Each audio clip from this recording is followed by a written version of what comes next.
Sí, hermano, se ve muy bien. This meeting is being recorded. Bien, en primer lugar, muchas gracias con todos y todas que están presentes. Es un placer poder compartir un poco del conocimiento. Bien, en la clase como tal hemos citado como bases de griego para autodidactas. ¿Y por qué? Bueno, como tal, yo no soy hablante nativo de griego. Voy a compartir la experiencia que he tenido buscando material para conocer un poco más. Ya. ¿De dónde nació inicialmente, pues, para mí el interés en el idioma? Cuando leí una versión completa de la Ilíada, no sé si algunos la conocen.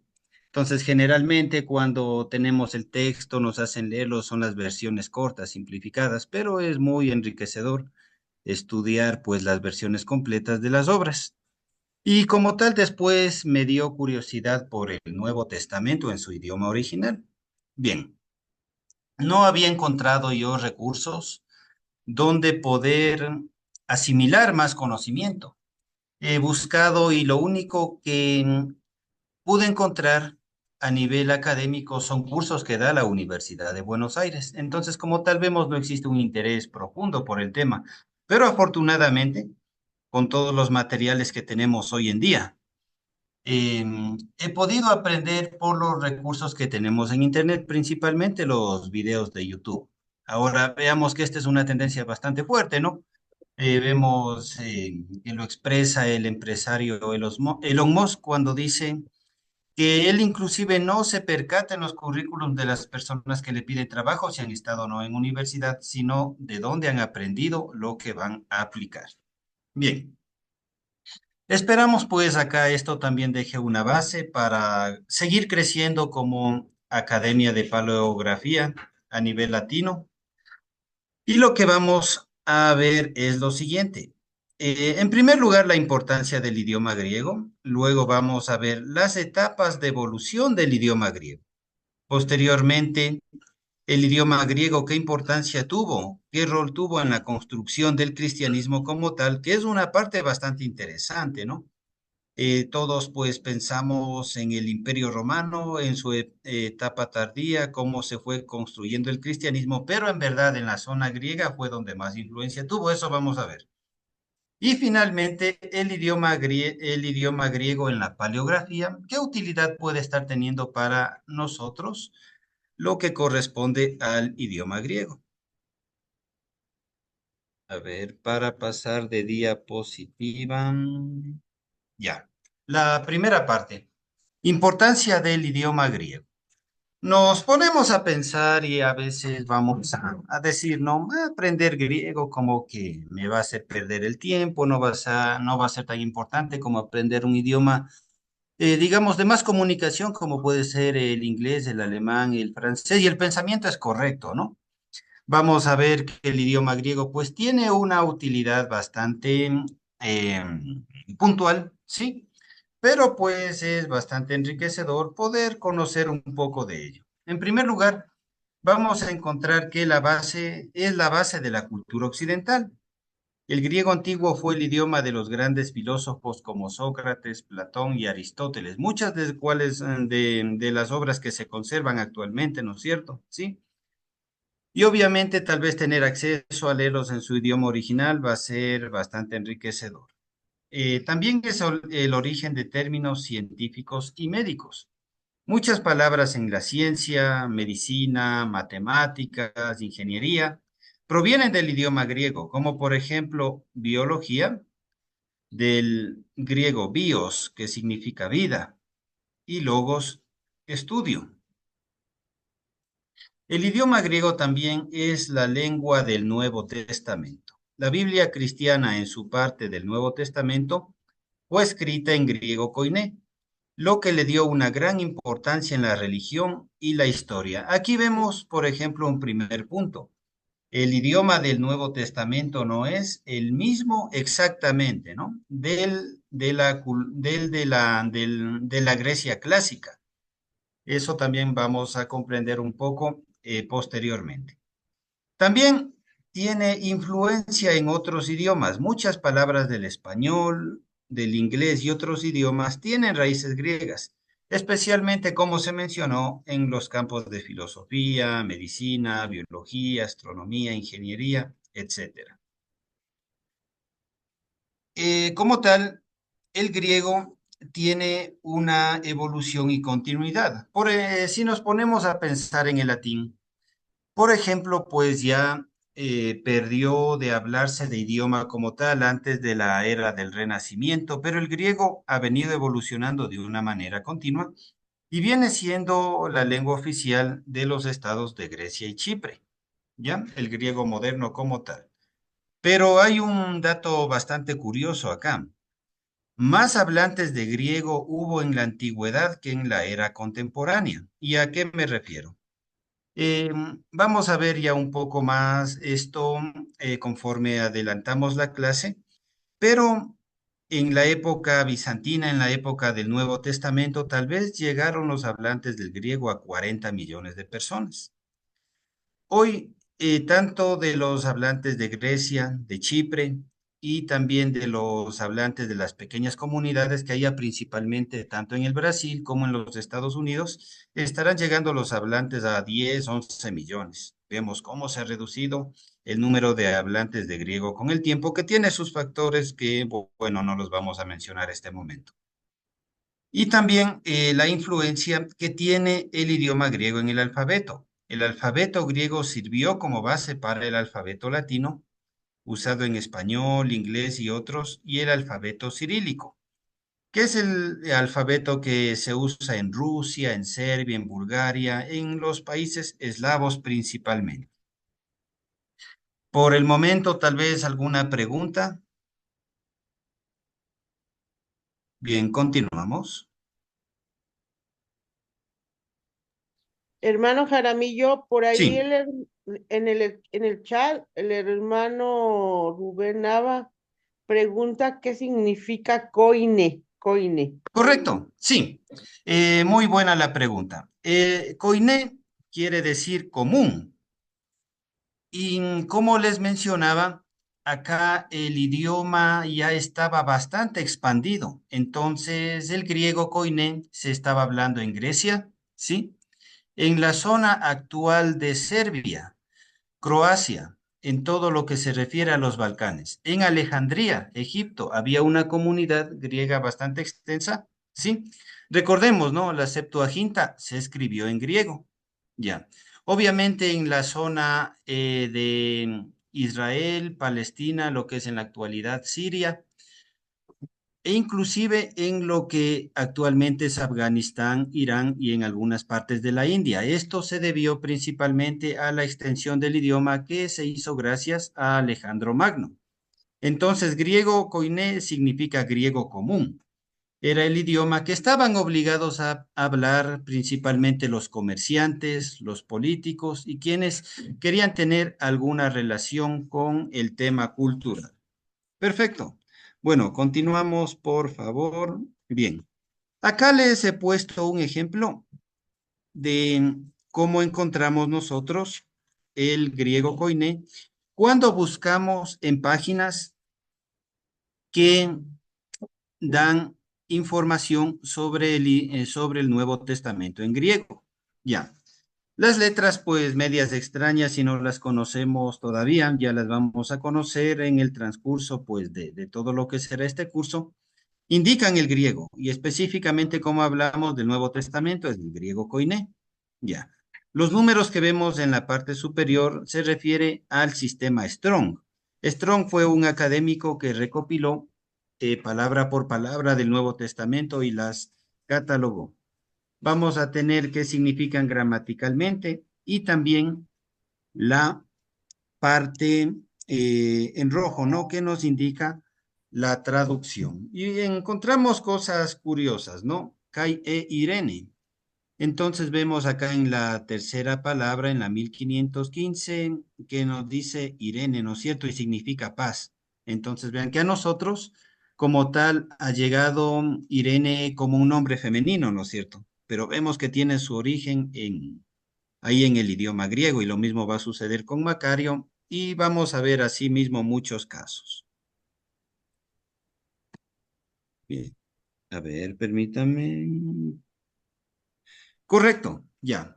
Pasamos a la segunda etapa en lo que corresponde acá al curso del día de hoy y vamos a ver las etapas del idioma griego como tal. Entonces vemos que hay un griego arcaico, que fue el anterior al griego clásico que viene a ser el más conocido por las obras que mencionamos anteriormente.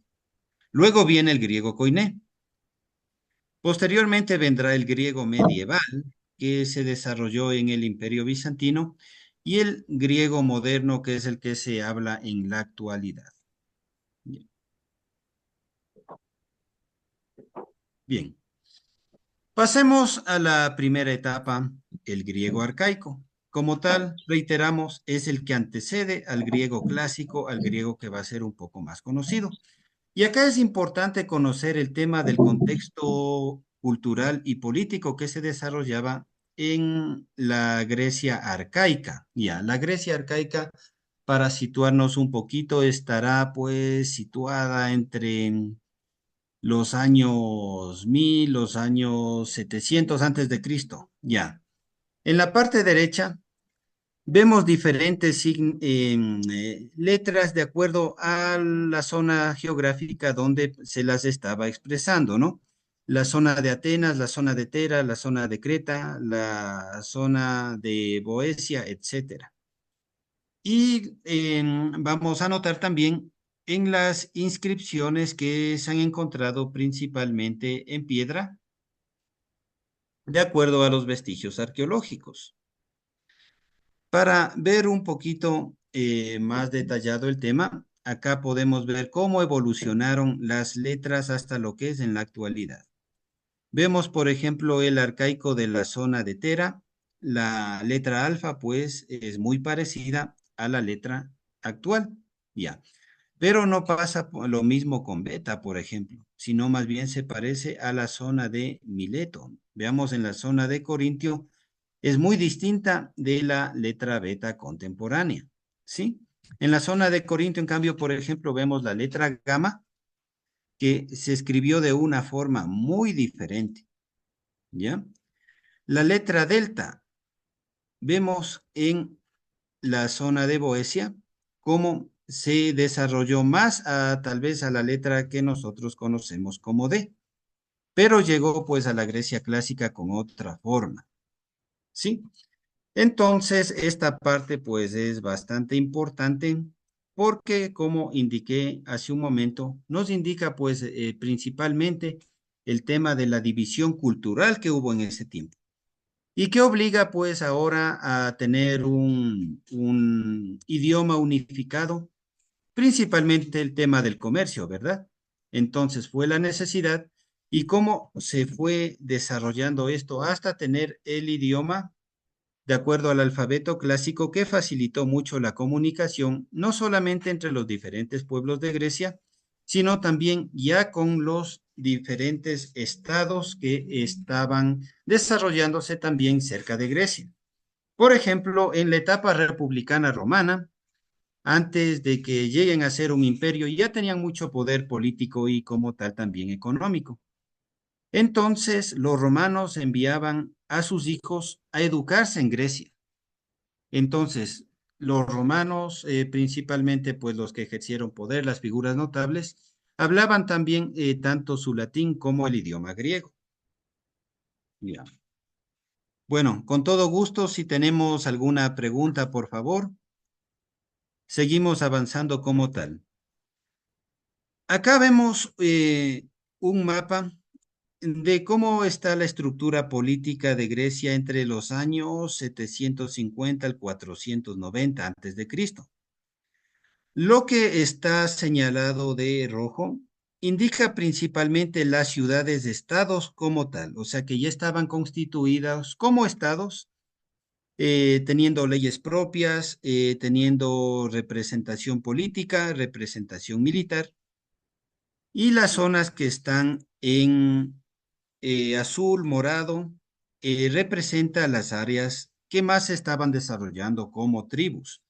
Pero como tal, recordemos, y este aspecto es sumamente importante, no hay una unidad política en Grecia como tal, pues esto sería hasta la época del Nuevo Testamento aproximadamente, y es un poco contradictorio, ¿no? La única consolidación política de Grecia, la unificación, se da cuando llegan a ser provincia romana. Ya. Acá en este mapa, en cambio, vamos a encontrar las referencias que tenemos en la obra de la Ilíada, ¿sí? Lo que está de amarillo nos indica pues los bandos que pelearon por el lado de Troya. Lo que está de verde claro, nos indica los que pelearon por el lado de los griegos. Bueno, como tal, esto, una referencia histórica exacta no va a tener, ¿verdad? Porque también se mezcla mucho con la mitología. Ya. Pero nos indica este mapa y viene a ser interesante. De igual manera, esta fragmentación política que hubo, tanto del lado de Grecia como del lado de Troya, que se desarrolló en lo que ahora es Turquía, ¿verdad? Y los pueblos que les estaban apoyando acá en el conflicto, y los héroes que participaron, a dónde pertenecían. Es esta parte bastante ilustrativa de lo que estamos tratando, de cómo no había una unidad política en Grecia, y eso pues tenían el tema principalmente en lo que es el idioma arcaico. Bien, ahora vamos al griego clásico. El griego clásico como tal pues ha sido sumamente estudiado, ya. Cuando se estaba saliendo de la Edad Media, se llegaba al Renacimiento. Muchas obras estaban conservadas por los árabes. Luego llegaron a Europa y se empezó nuevamente su lectura, se empezó nuevamente su estudio. Ya. El griego clásico como tal es la lengua de la filosofía y la literatura. Fue el idioma en el que se escribieron las obras de grandes filósofos como Platón, Aristóteles, Sócrates, además de poemas como el que mencionaba la Ilíada, la Odisea de Homero, Sófocles, Eurípides, las fábulas de Sopo, que tal vez las hayamos conocido, ¿no es cierto? Se hicieron en idioma griego clásico. Ya. Como tal, también viene a ser el griego clásico la base del pensamiento occidental, y muchos conceptos en política, ética, ciencia y arte nacieron de los textos escritos en griego clásico, influyendo en la cultura y el conocimiento hasta la actualidad. Origen de términos científicos y médicos, como habíamos mencionado, ¿sí?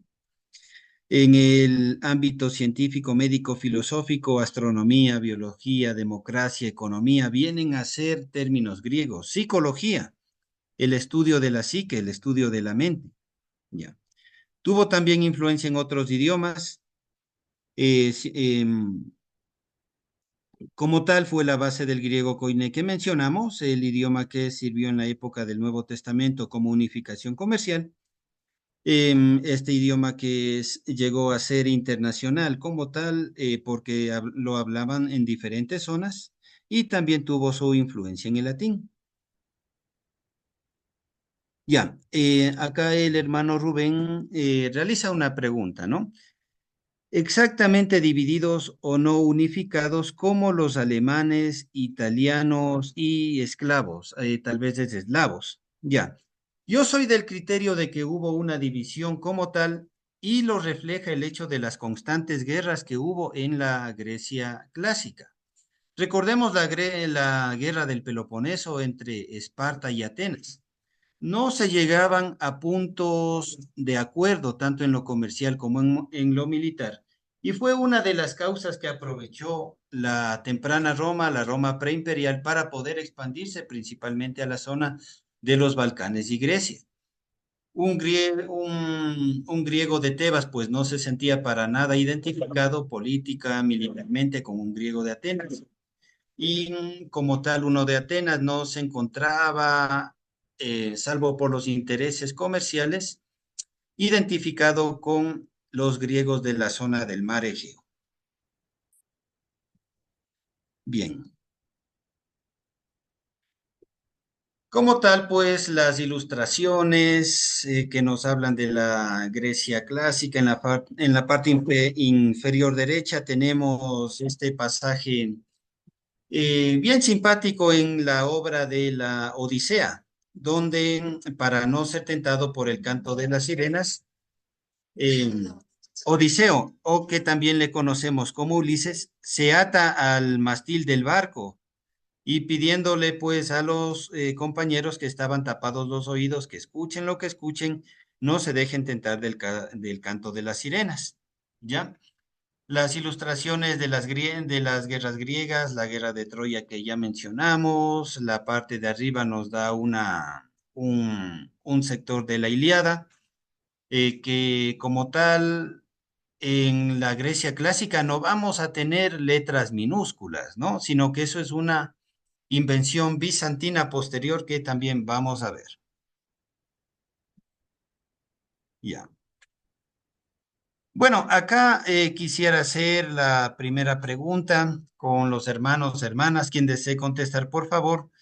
¿Qué consideramos que va a caracterizar al griego arcaico?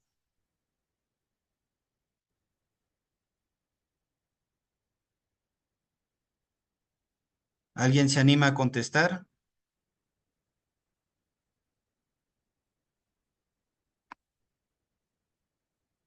A ver, perdón, ya. Bien, lo que caracteriza al griego arcaico como tal, mencionamos, es que hay muchos dialectos, no hay como tal una unificación del idioma. El griego arcaico va a estar sectorizado al sector donde se esté hablando. Ya. Esta pregunta, a ver quién se anima a contestar. ¿Cuál es el idioma de las obras de la Grecia clásica?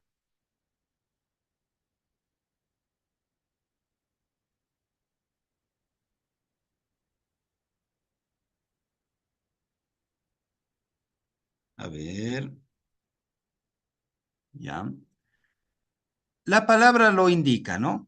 El idioma de las obras de la Grecia clásica va a ser el griego clásico. ¿Y qué diferencia vamos a encontrar entre el griego arcaico y el griego clásico?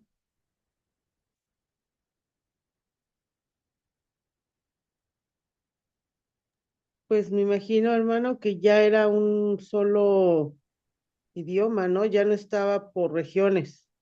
Es correcto. Sí, ya está unificado como tal Unificado. el idioma, ¿sí? Entonces, vamos a tener principalmente un alfabeto con el cual ya se pudieron escribir, desarrollar diferentes obras. Perfecto. Bueno, continuamos, por favor. Ya. Vamos a la siguiente sección. A ver, correcto. Ya. Para recalcar un poco la importancia que tiene el griego koiné y el griego bizantino. Ya. ¿Qué importancia vamos a tener principalmente con estos idiomas que fueron los idiomas de comunicación en la parte imperial de Roma, en la etapa imperial y sobre todo del desarrollo de la civilización bizantina? Ya. El griego koiné, como tal, es la lengua del Nuevo Testamento. Estamos reiterando, ¿no? Ya, el Nuevo Testamento de la Biblia fue escrito en griego koiné, excepto el primer libro que se escribió en arameo, convirtiéndolo en un idioma clave para la difusión del cristianismo. Ya. Fue un idioma común del mundo helenístico gracias a las conquistas de Alejandro Magno. Como mencionamos, el griego koiné se convirtió en la lengua franca en el Mediterráneo y el Medio Oriente, facilitando la comunicación de diferentes culturas. Facilitó la transmisión del pensamiento clásico. Filósofos, científicos, escritores utilizaron el griego koiné para difundir conocimientos en medicina, astronomía y matemáticas. Ya. El griego bizantino como tal llega a ser la lengua del Imperio Bizantino durante más de 1000 años. El griego bizantino fue el idioma oficial del Imperio Bizantino, desempeñando un papel crucial en la política, la administración y la educación. Es un aspecto que muchas veces no se tiene en cuenta. Sin embargo, a nivel histórico es importante considerarlo, El año 476, me parece, es cuando se decreta como tal la caída del Imperio Romano. Pero el Imperio Romano como tal no es que cae. La zona de lo que es en la actualidad Turquía, ahí se encontraba el Imperio Bizantino, o sea, la parte griega del Imperio Romano, y se siguió desarrollando la política, la administración, el derecho, conforme pues los romanos lo inculcaron. Ya. La preservación del conocimiento clásico también se llegó gracias al Imperio Bizantino, los eruditos bizantinos. Muchas de las obras de Grecia y Roma dieron paso a su conservación y fueron transmitidas a Europa, influyendo también en el Renacimiento. Ya. Y finalmente se da una evolución hacia el griego moderno. El griego bizantino marcó la transición del koiné al griego moderno, asegurando la continuidad que todavía se habla en Grecia y China. Bien. Hablábamos acá de la expansión del idioma griego como tal, principalmente de lo que es el griego koiné. Y esta ilustración pues nos da una muestra de ello. La zona más oscura, la de azul oscuro, es donde el idioma era predominante. Y la zona del azul menos intenso, celeste, ¿sí? Acá vemos una gran influencia, principalmente, como habíamos hablado, por el tema político, por el tema comercial. Entonces, toda esta zona del Mediterráneo, vemos que tuvo una habla griega bastante acentuada, ¿no? O sea, bastante intensa. Ya. Ahora citamos brevemente algunos aspectos del griego moderno. A ver acá, ya, correcto, ya. El griego moderno es uno de los idiomas más antiguos en uso continuo. Aunque evolucionado, el griego moderno mantiene una conexión directa con el griego antiguo, con más de 3000 años de historia lingüística. Ya. A ver, tiene un solo signo de interrogación, que es el punto y coma. Esto es más como un tema de curiosidad, ¿no es cierto? Cuando encontramos en el griego moderno el punto y coma es el signo de interrogación. Ya. Muchas palabras del español vienen del griego. Observemos, ¿no? Términos como teléfono, historia, biblioteca, tienen su origen en el griego y se usan en muchos idiomas. Mantiene un sistema de casos gramaticales, aunque ha simplificado la gramática del griego antiguo. El griego moderno todavía usa 4 casos para sustantivos, como nominativo, genitivo, acusativo y vocativo. En esta parte de la complejidad gramatical, vamos a ver que el griego se parece mucho al español. Ya. El español como tal, pues obviamente siempre por las referencias de las personas que hablan otros idiomas, nos dicen que es bastante complicado a nivel de gramática, a nivel gramatical, a nivel de tiempos. Ya. La pronunciación ha cambiado mucho, aunque el alfabeto sigue siendo el mismo. El griego moderno se pronuncia de forma muy diferente al griego clásico, lo que hace que los textos antiguos sean difíciles de leer para los hablantes actuales. Y es el idioma oficial en Grecia y Chipre, como habíamos mencionado, aunque tenemos comunidades griegas en Italia, Turquía, Estados Unidos y el Brasil. Ya. Ah, ya. Correcto. Acá vemos el alfabeto griego como tal, el alfabeto moderno. Esta parte pues no corresponde a la clase del día de hoy, sin embargo ha sido importante situarla como para adelantar lo que vamos a ver ya en clases siguientes. Vamos a analizar las letras, ver qué similitud tienen con las grecias latinas para conocer también de dónde provienen, pero lo importante es ir reconociendo el idioma como tal. Ya posteriormente a los hermanos, hermanas que les dé curiosidad, ingresarán a verlo con un poco más de detalle. Ya. Bien, entonces ahora vamos con las preguntas hasta este momento. Ya. ¿Qué quiere decir griego koiné? ¿Quién se anima a contestar?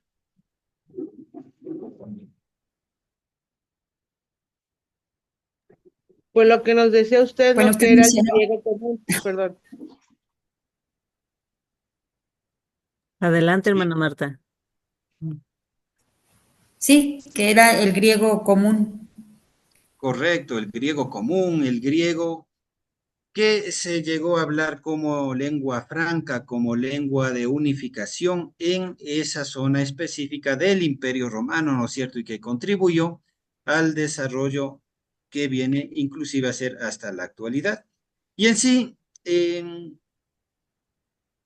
¿cómo se llama la parte oriental que dio continuidad al Imperio Romano?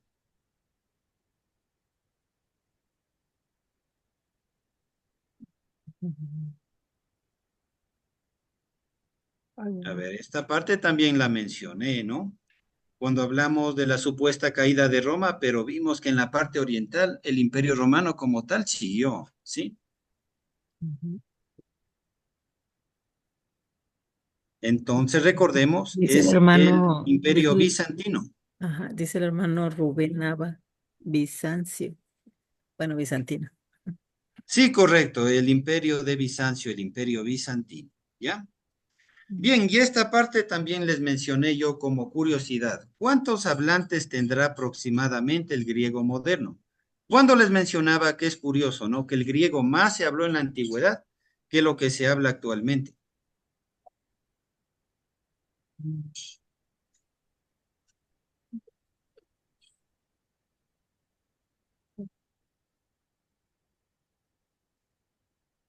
¿Ya? Les mencionaba, ¿no? Aproximadamente estará entre 10, 11 millones de personas que hablan griego, ¿no es cierto? Como tal, como idioma, eh, como lengua materna.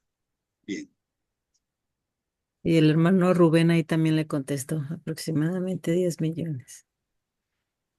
ya. Correcto, correcto, sí, como nos indica el hermano Rubén, esa es la cantidad. Bien. La tercera parte que queremos ver ya acá con propósitos específicos dentro del estudio del idioma, vemos el idioma griego, qué influencia tuvo en la construcción del cristianismo.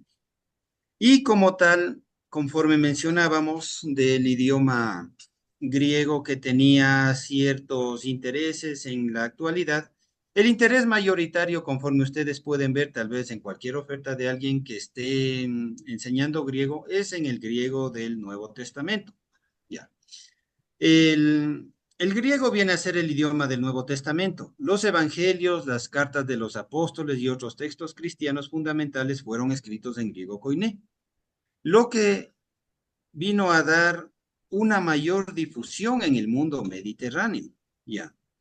La traducción de la Septuaginta. La Septuaginta es la primera traducción del Antiguo Testamento al griego. Esto sucedió en el siglo III antes de Cristo, permitiendo que los judíos de habla griega y los primeros cristianos accedieran a las escrituras. ¿Por qué se dio este evento? Llegó a haber una comunidad griega bastante importante en lo que es Egipto, principalmente en la ciudad de Alejandría. Y como tal ya pasaron muchas generaciones de judíos y ellos ya habían perdido pues el contacto con el arameo y con el hebreo. Entonces como tal se estaban comunicando solamente en idioma griego.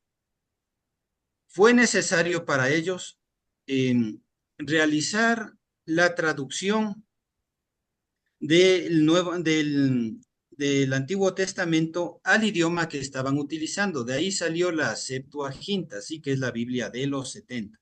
Ya. Es la lengua de los primeros concilios y teología.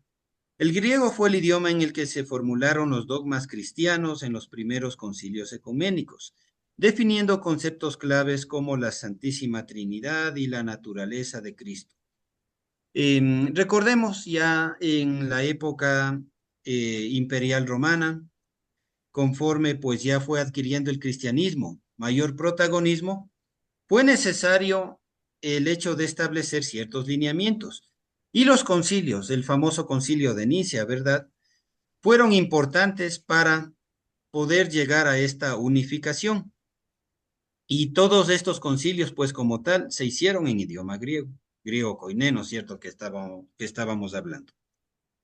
La expansión del cristianismo en el Imperio Romano también, como el griego koiné era la lengua franca del Imperio Romano Oriental, permitió que el mensaje cristiano se extendiera rápidamente por diversas regiones. Entonces, recordemos, ¿no? Este punto, los primeros evangelistas, los primeros misioneros, pues fueron hablando en griego para hacer llegar el mensaje. La conservación del pensamiento cristiano. Durante el Imperio Bizantino, los teólogos y monjes griegos preservaron y copiaron textos religiosos, asegurando la transmisión del cristianismo a generaciones futuras. Bien. Sí, es correcto como nos indica el hermano Rubén. Ya, los judíos de la actual Etiopía. Ya, inclusive recordemos en la Biblia etíope se conservaron libros que fueron censurados en estos concilios, ¿sí? De igual manera, pues en la actualidad, Israel permitió la migración de judíos de Etiopía. Hay una comunidad etíope bastante importante en Israel. Ya. El símbolo que estamos viendo es el Christos y representa dos letras griegas. Bueno, que para nosotros nos parecen la X y la P, ¿no es cierto? Pero en realidad la que parece P es la letra Ro, que se traslada como R, y la letra que para nosotros nos parece la X es en el griego la J, que principalmente se traduce como J, y que quiere decir Christos, el símbolo del cristianismo. Ya el cristianismo de la época imperial tardía romana utilizaba este símbolo ya en el ámbito militar. Este, pues, yo le había colocado para ver cómo la influencia que llegó a tener y en los diferentes estamentos de la vida romana, antes principalmente de la caída del lado occidental del imperio. Ya. Bien. Ahora, como tal, es importante ver dentro de todo este proceso el Imperio Bizantino. Ya. La importancia del Imperio Bizantino, les mencioné en su momento, ha sido pues un poco relegada, no ha sido muy estudiada, pero llega a ser bastante importante tanto para el desarrollo de la civilización occidental como para el desarrollo pues del cristianismo. El Imperio Bizantino vino a tener bastante incidencia a nivel militar, que fue el principal freno a nivel militar, reiterando la palabra, de la expansión del Islam. ¿Sí? Entonces vamos a encontrar en la historia que fue el que dio la limitación a la entrada del Islam en la zona europea. Bueno, posteriormente pues hubo lo que conocemos nosotros del lado occidental, en lo que corresponde a España, Francia, estas guerras religiosas, pero pues la importancia bizantina vino a ser fundamental, principalmente por el poderío económico que tenía en su momento. Entonces, reiteramos, fue la continuación del Imperio Romano en Oriente, con su capital Constantinopla, que es la actual ciudad de Estambul, en Turquía. Alcanzó su auge con Justiniano I, quien expandió los territorios y codificó el derecho romano. Su cultura combinó tradiciones romanas y griegas y cristianas. Resistió invasiones bárbaras musulmanas. El imperio cayó antes del descubrimiento de América, ¿sí? Ante los otomanos, y fue la clave en la preservación del conocimiento clásico y la difusión del cristianismo ortodoxo.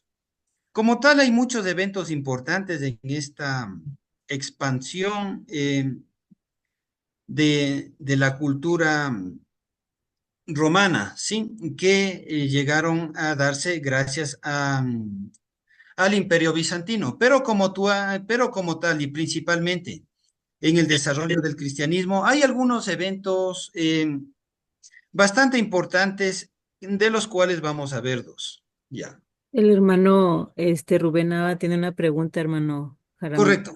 A Dice, ver, ¿cuándo verifico. utilizaron la letra alfa para denominar al cristianismo?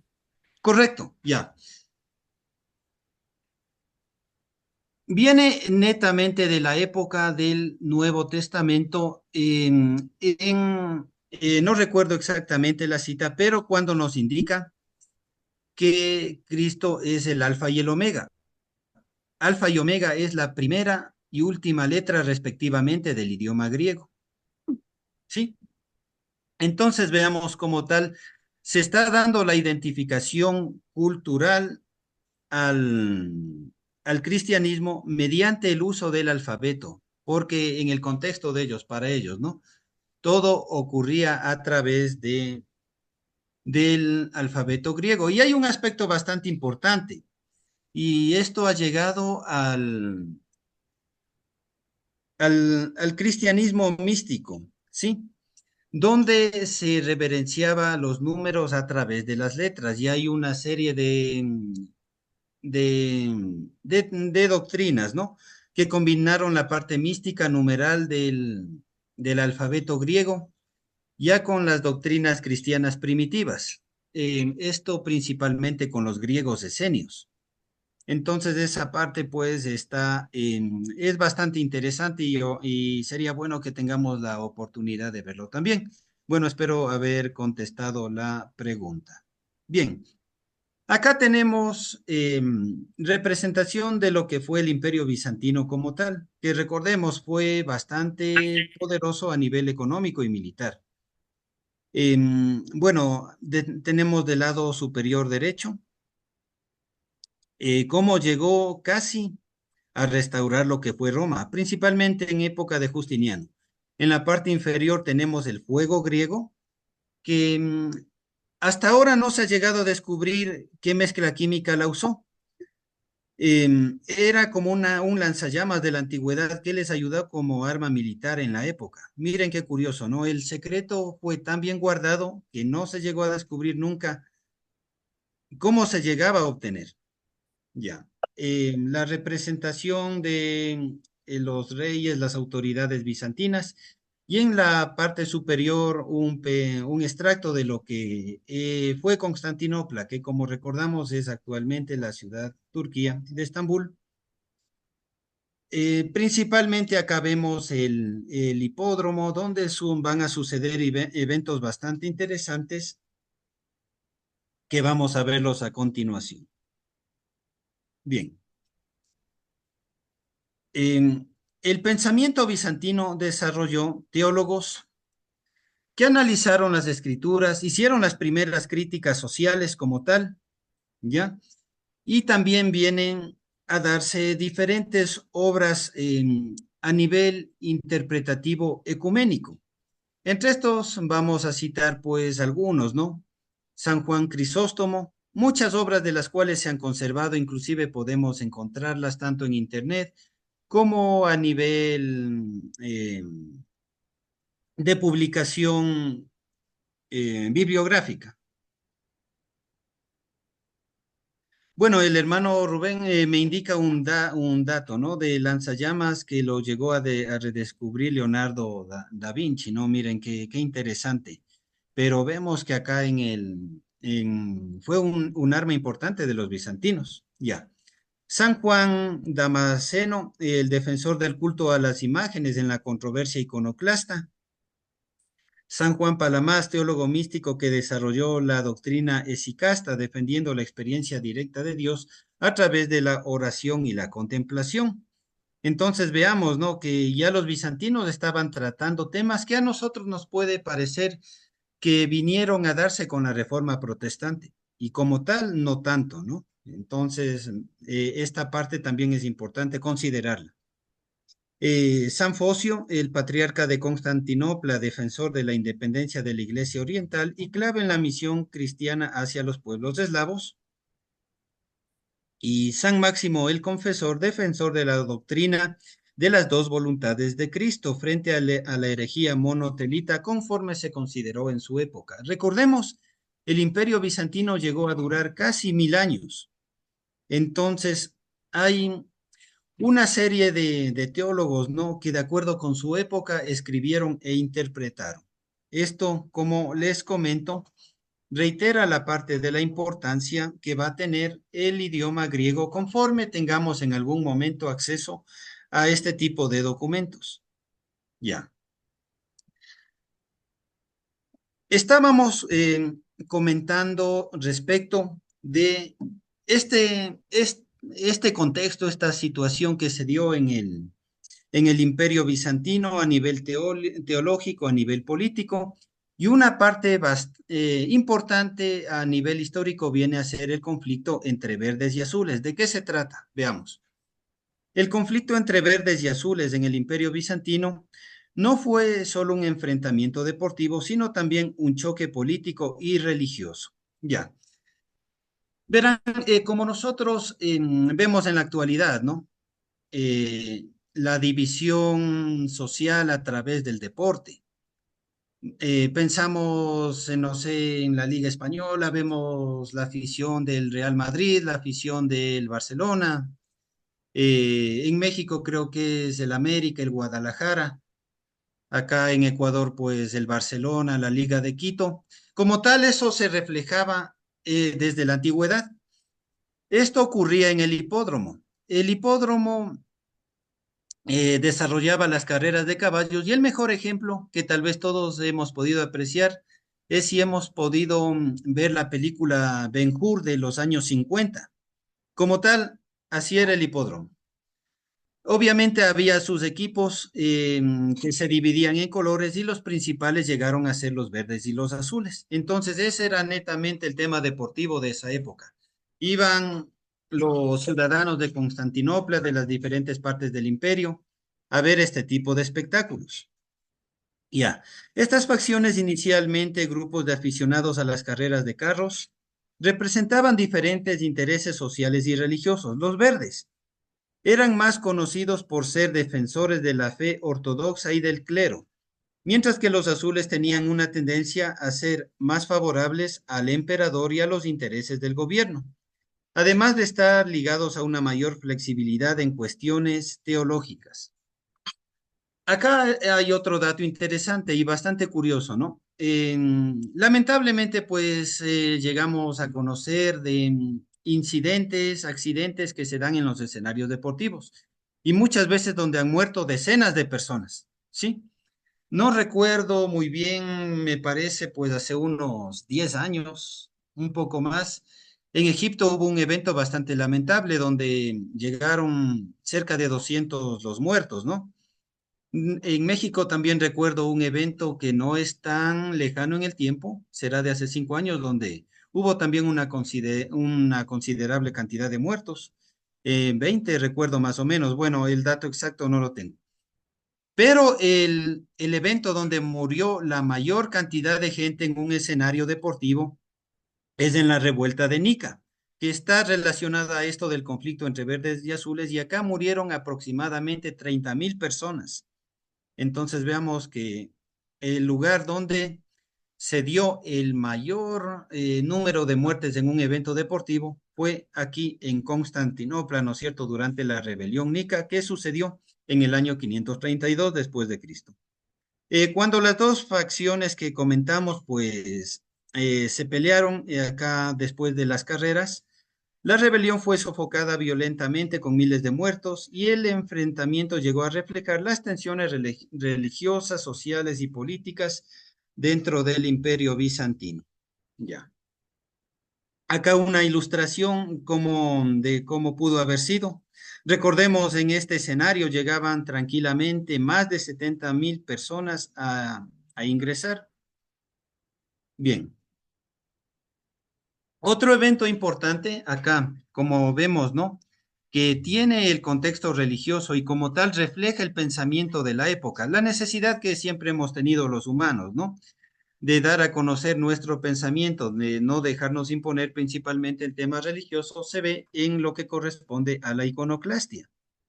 La controversia iconoclasta en el Imperio Bizantino se da entre los siglos 8 al 9 y fue un conflicto religioso centrado en la destrucción de los íconos religiosos. Ya, como tal, hay ramas cristianas que conservan el culto a los íconos, ¿no? No solamente la Iglesia Católica, sino también, recordemos, la Iglesia Ortodoxa, la Iglesia Oriental. Ya. La controversia iconoclasta, ¿no? Las reformas iconoclastas se iniciaron con el emperador León III en el año 726, quien prohibió el uso de imágenes, argumentando que la veneración era idolatría. El movimiento iconoclasta dividió al imperio.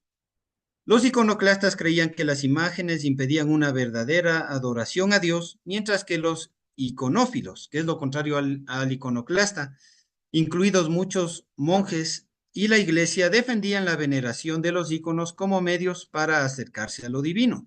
Ya. Siempre hay, pues, en esta parte el contexto político, el contexto de interés. El emperador León III, como tal, vio que se daba mucho poder en la iglesia en ese tiempo por este tema de los íconos. Iba la gente como tal, puede ser ahora en las procesiones religiosas, y quedaba la iglesia con muchos recursos y teniendo mucha influencia a nivel político. Entonces él quiso hacer una separación de iglesia del Estado. León III también tenía esta visión porque se había criado en Siria y tuvo pues bastante influencia, principalmente de cristianos monofisitas, de musulmanes y de judíos. En estas ramas religiosas, pues los íconos no eran bien vistos. En el Islam como tal, recordemos, ¿no? La iconoclastia está totalmente prohibida, no se permiten imágenes del profeta Mahoma. Cuando hay alguna referencia a él, siempre sale tapado el rostro.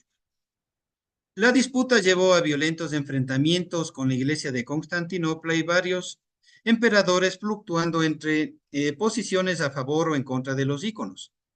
En el segundo concilio de Niza se resolvió que los íconos debían ser venerados, pero la controversia siguió como tal hasta una restauración de los íconos que se daría en el año 843. Pero esta parte pues no se ha abandonado, ¿no? Y llegó a tener una influencia en cómo se da el credo ortodoxo en la época actual. Bien.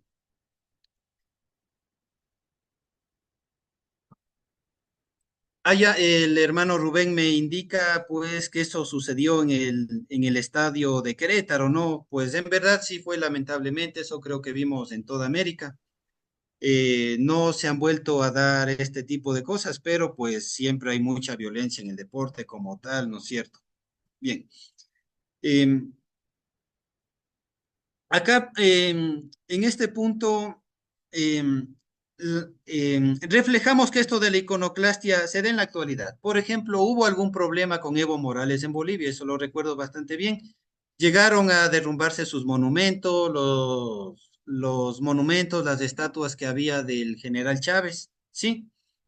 Entonces vemos que esto se da de una forma bastante contemporánea en la actualidad. Siempre el icono va a representar algo, ¿no es cierto? Y principalmente al grupo que está en el poder. Ya. Eh, en este punto, hermana Mar, y principalmente con todos, el tema se ha extendido porque, bueno, en cierta parte hablar del tema me emociona un poco, como ustedes comprenden, y creo que no he respetado los tiempos y es una disculpa con todos. Hermana Mar, no sé qué opinas si la siguiente parte, pues me dan otro espacio, otro momento para seguir tratando este tema, porque todavía tenemos algunos puntos que tratar, pero veo pues que la hora ya finalizó. Pues puede darla en resumen, hermano, las siguientes diapositivas. Ya, correcto. Bien, vamos a ver brevemente y reitero la disculpa con todos por no respetar los tiempos, pero como entienden, ¿no? El tema me agrada un poco y a veces me extiendo. Ya. El idioma griego, pues ya en paleografía vamos a verlo en el tema que corresponde al desarrollo de escrituras y estilos, la preservación de los textos antiguos. Ya. Las personas que estén interesadas en acceder a este tipo de documentos, principalmente de la época bizantina, vamos a encontrar en la biblioteca augustana los materiales para poder tener un acceso más directo. Este es un proyecto bastante interesante realizado por una universidad alemana, donde pudo hacer una recopilación de textos, no solamente griegos, sino latinos, alemanes antiguos, rusos antiguos,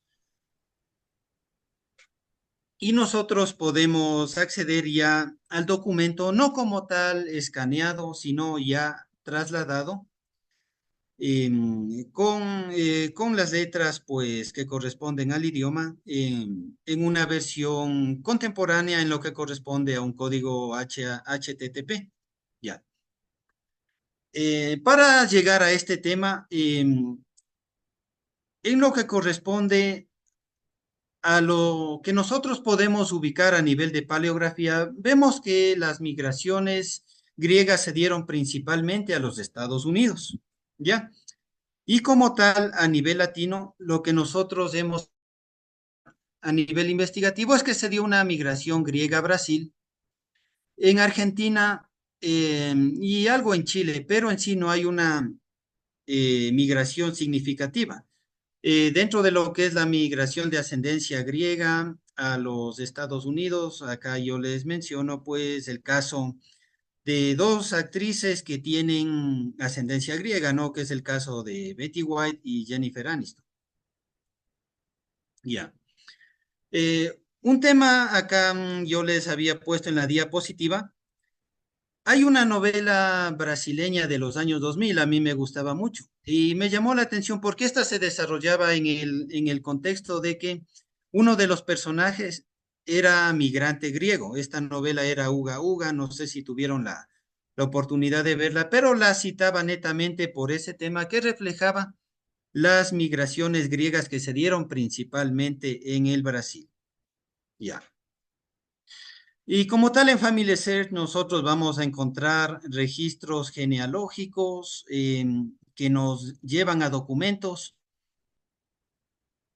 griegos contemporáneos, ¿sí? Como tal vemos que tenemos registros militares, registros de archivos y bibliotecas, registros que corresponden a padrones electorales, etcétera, donde nosotros podemos indagar un poco más si tenemos esa inquietud que nuestros antecesores pueden tener ascendencia griega, pero como tal reitero, ¿no? Por lo menos acá en la zona de Ecuador, casi nula la migración griega. Eh, Principalmente creo que esto se dio en Brasil, en Argentina, y podemos nosotros tener acceso a estos registros, ¿no? Si aprendemos un poquito más del idioma, estaremos en capacidad de leerlo, pero esto ya va a ser netamente griego moderno, ¿no? ¿Ya? Acá también tenemos un ejemplo de cómo estamos encontrando estos documentos en, en el Family Search. Ya. Nosotros cuando observamos a través de la inteligencia artificial, veamos que los textos griegos nos da su transcripción, o sea, cómo se está pronunciando, y también la traducción, lo que nos facilita mucho el estudio. Entonces, a través de la inteligencia artificial, si estamos interesados en el idioma, pues nos va a ayudar mucho. Ya. Acá hemos puesto referencias donde podemos aprender un poco más. Hay unas obras del escritor Isaac Asimov que son muy buenas para comprender todo el contexto tanto de lo que es Grecia como el Nuevo Testamento. Y es lo que comparto con todos con todo amor y reiterándoles pues la disculpa por el tiempo que me excedí. Y lo comparto con mucho amor a todos los hermanos y hermanas. Amén. Amén, hermano. Gracias, muy bonita clase. Amén. Muy instructivo, hermano, la historia. Oh, muchas gracias. Gracias, hermana. Gracias, hermano. Muy instructiva, la verdad. Bueno, pues podemos ver que ahí también nos presentó el hermano documentos y el wiki de Family Share, donde nosotros, si tenemos descendencia, como lo mencionó, hay en Argentina, en Brasil, en México, en Chile, hubo ese tipo de migraciones. Entonces, si en nuestras familias podemos encontrar algo de griego, pues ahí pueden encontrarlo ahí en sus páginas también de Family Share. Y bueno, él nos presentó ahí un documento, que es un registro, y pues te podemos llegar a tener. Entonces, espero que esta clase haya sido instructiva para cada uno de ustedes y no sé si tengan alguna pregunta. Si no, pues vamos a dar por terminada esta bonita clase.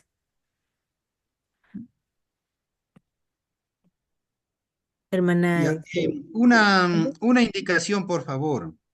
a ver, Eh, Reiterando el agradecimiento por poder comentarles todo este conocimiento que he podido adquirir. Lo que nosotros veremos en las clases posteriores es el griego koiné. Bueno, en primer lugar, como tal, a mí me ha interesado más el griego koiné que el griego moderno. Entonces, como hablar de griego moderno, no voy a estar en mucha capacidad, porque lo que he estudiado es el griego koiné. Entonces, lo que vamos a ver, alfabeto, gramática, palabras, es del griego bíblico. En otra oportunidad, pues espero que alguien que sepa un poquito más, asimismo, pues se junte, nos brinde un poco de instrucción como para llegar a ese caso. Yo le comentaba a la directora el caso de un misionero sud que sirvió en Grecia y Chipre, que tiene sus videos en YouTube. Espero pues poder contactarlo, invitarle que nos comparta un poco de su experiencia. Lo Uy, que sería quería muy conversar, lindo, hermana. sería muy lindo. sí, sí, esperemos que sí lo contacte. Aquí, hermano, le están diciendo, el hermano Rubén dice, me anima a poder aprender croata, además del ruso que estudié desde la infancia. Y la hermana Yadira Cancino dice, muchas gracias por su clase y por compartir sus conocimientos. Me fue muy grato aprender un poquito acerca de este idioma y su historia.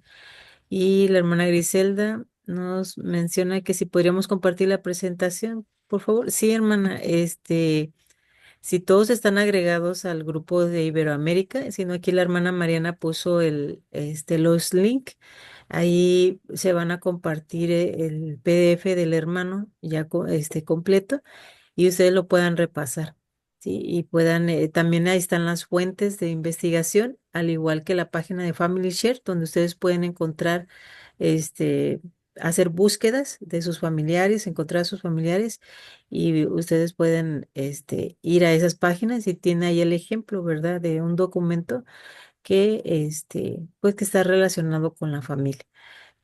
Ustedes van a poder tener acceso a ello. Y muchas gracias. Gracias, hermana.